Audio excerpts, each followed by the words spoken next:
For today's video, we're doing an animal series as you can see on the title. As some of you know, I plan to do an animal series this December, and I want to show the drawing process of each animals, just because I cut out maybe 20 squared origami papers.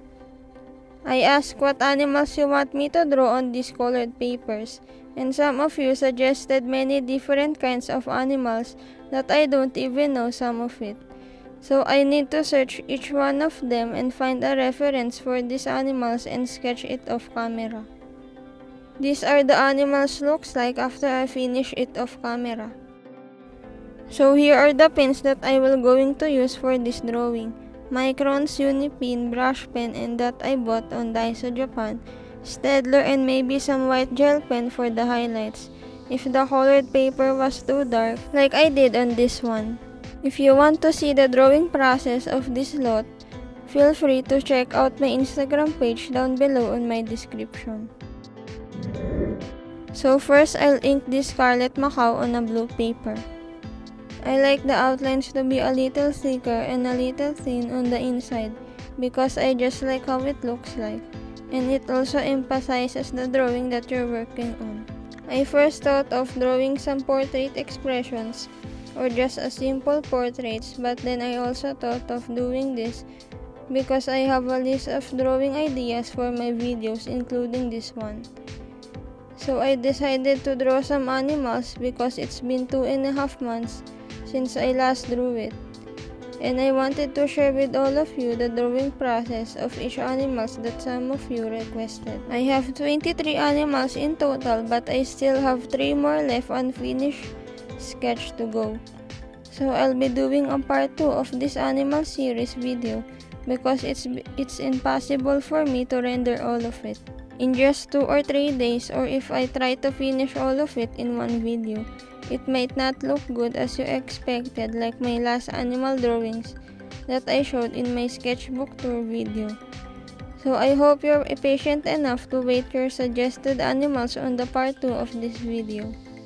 I'll make it a little more detailed than the old drawings that I drew a week or a month ago, so that it will look much better than my old animal drawings that you saw if you watched my sketchbook tour a month ago.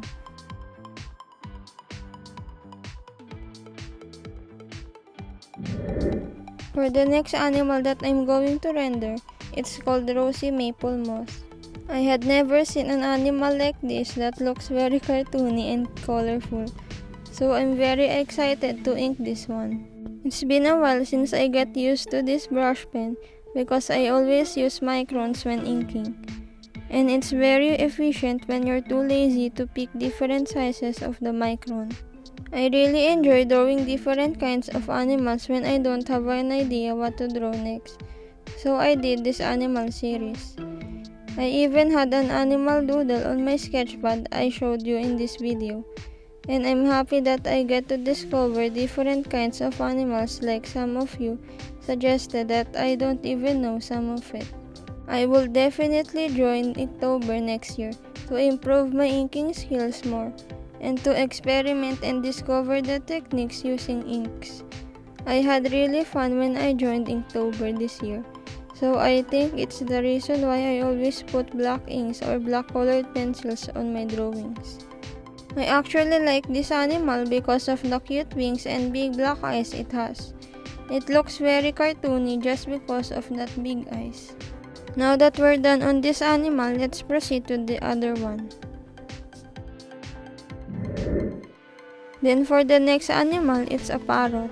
I actually like to draw different kinds of birds when I'm going to render using black inks because of their feathers, and I just like how other birds are colorful than the normal ones. It's really fun and exciting to experiment different mediums because you can learn different techniques while using it and explore with different art style.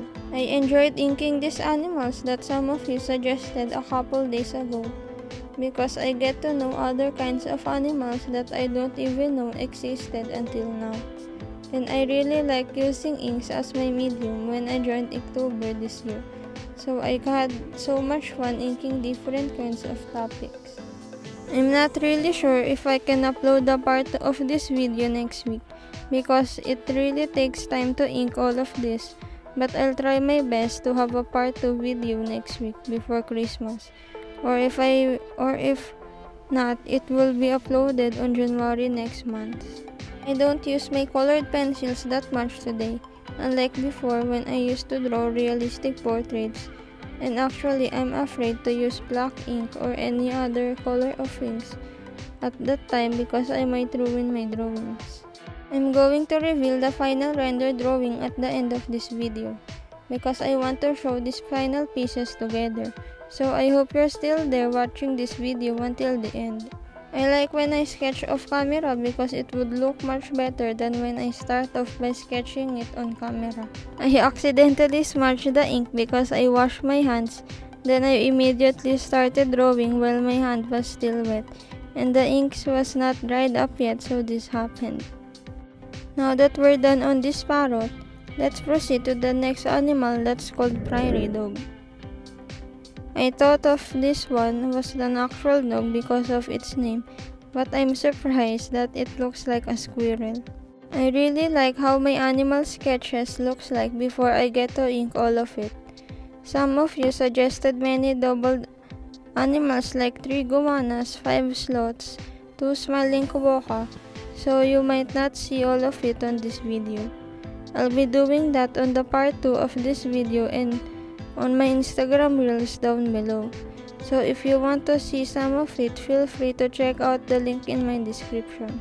I've been rendering these sketches for about 2 days from now.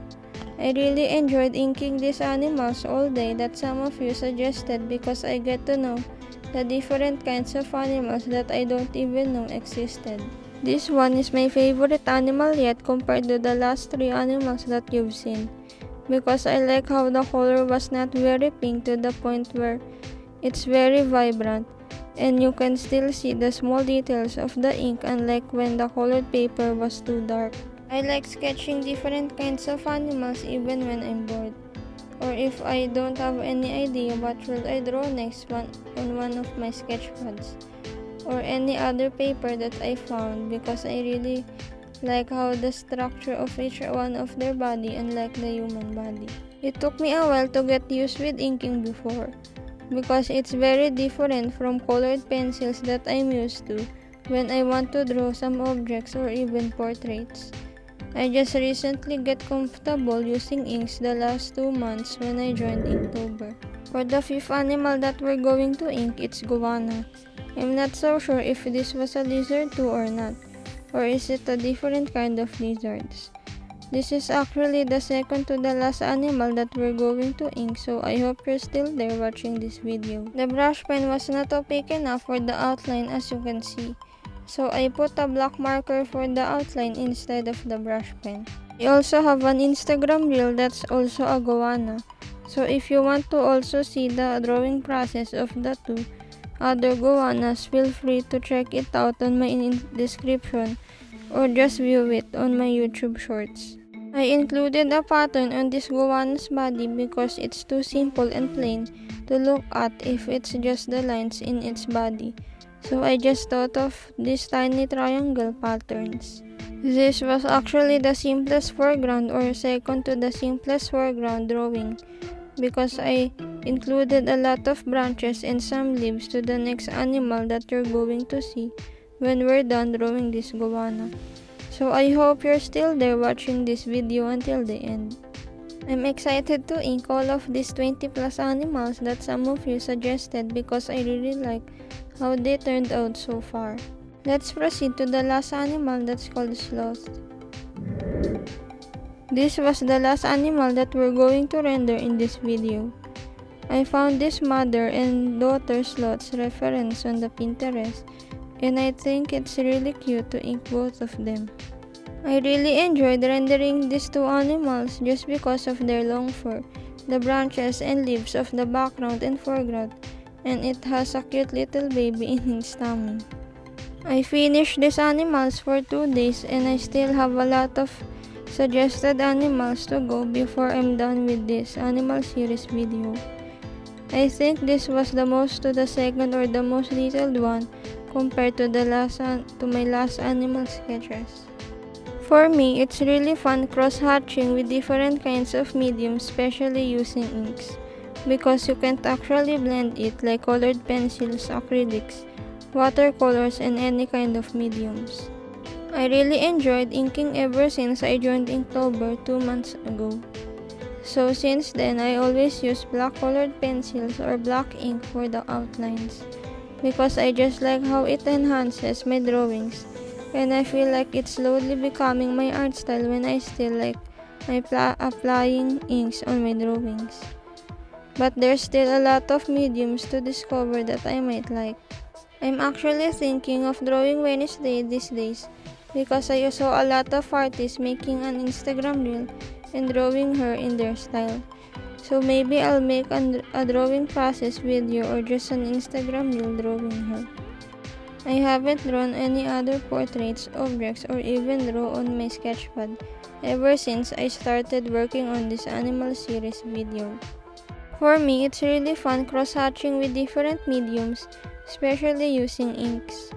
I had a new table set up next to our big door, as you can see on this video. Now that we're done drawing all of these animals, we can finally see the final reveal of each one of them. I'm really happy on how they turned out when I finished rendering all of them, and I'm really excited on making the part 2 of this video. This was my most effort video that I've ever done because I had to film the important parts of each animal. This was my most effort video that I've ever done because I had to film the important parts of each one of them, then finish it off camera. It took me for about 2 or 3 days to finish all of it. But I had a really fun doing all of those processes just to make sure that I share all my work to all of you, and I really like how most of my drawings looks like, and how these animal drawings looks like. So I hope you also like how your suggested animals looks like. So stay tuned for the part 2 of this video that I'll be uploading this week or in January. Comment down below what your thoughts on your suggested animals and what other drawing ideas you want me to do on my next video. I really hope you enjoy watching this video, and if you do, go subscribe on my channel and follow me on my other social medias down below on my description to watch more video like this. Feel free to comment down below what your favorite animals on this video.